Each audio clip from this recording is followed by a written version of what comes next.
శ్రీనివాసుడు నిజంగా కలలో వస్తారా? ఒకసారి అయినా మీ జీవితంలో నిద్రలో దేవుడి దర్శనం పొందారా? అది కేవలం ఒక కలేనా? లేక నిజంగా దైవ సంకేతమా? ఎందుకు చాలామంది భక్తులు చెబుతున్నారు, నాకు దేవతలు కలలో వచ్చారు అని. ఇది ఊహామాత్రమా? లేక నిజంగా వెంకటేశ్వర స్వామి భక్తుల్ని కలలో దర్శనమిస్తారా? ఆంధ్రప్రదేశ్లో ఒక చిన్న గ్రామం. అక్కడ రాజయ్య అనే భక్తుడు ఉండేవాడు. జీవితంలో ఎన్నో కష్టాలు, ఆర్థిక సమస్యలు, కుటుంబంలో అనారోగ్యం.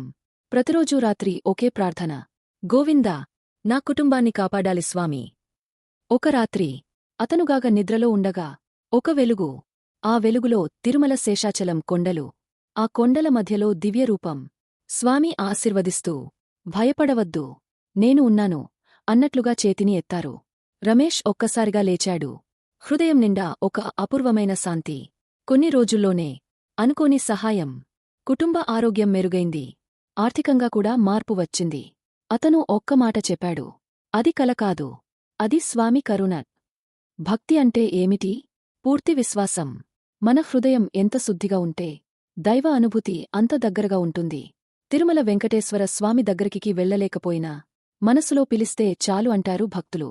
కొన్ని కలలు సాధారణం, కాని కొన్ని కలలు మన జీవితాన్ని మార్చేస్తాయి.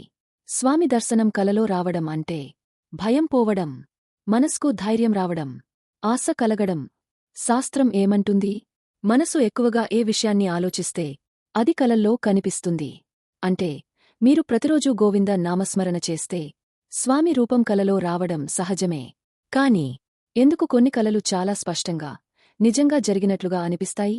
అది మన ఆత్మవిశ్వాసం పెరగడం వల్లా? లేక నిజంగా దైవకరుణా? ఈ ప్రశ్నకు సమాధానం భక్తి అనుభవించినవారికే తెలుస్తుంది. ఒక విషయం మాత్రం నిజం, ఎవరైనా కష్టాల్లో ఉన్నప్పుడు గోవిందా అని పిలిస్తే ఆ ఒక్క నామమే మనస్కు ఒక అద్భుతమైన ధైర్యం ఇస్తుంది. స్వామి బయట ఎక్కడో ఉండకపోవచ్చు, మన హృదయంలోనే ఉండొచ్చు. కలలో దర్శనం రావడం అంటే నేను నీతోనే ఉన్నాను అన్న సంకేతం కావచ్చు. మీకు కూడా ఎప్పుడైనా స్వామి కలలో కనిపించారా? అది సాధారణ కలగా తీసుకోకండి. అది మీ భక్తికి ఇచ్చిన ప్రత్యుత్తరం కావచ్చు. గోవింద అని పిలిచే ప్రతి హృదయం ఖాళీగా ఉండదు. ఒక్కసారి అందరం కలిసి చెప్పేద్దాం, గోవిందా, గోవిందా.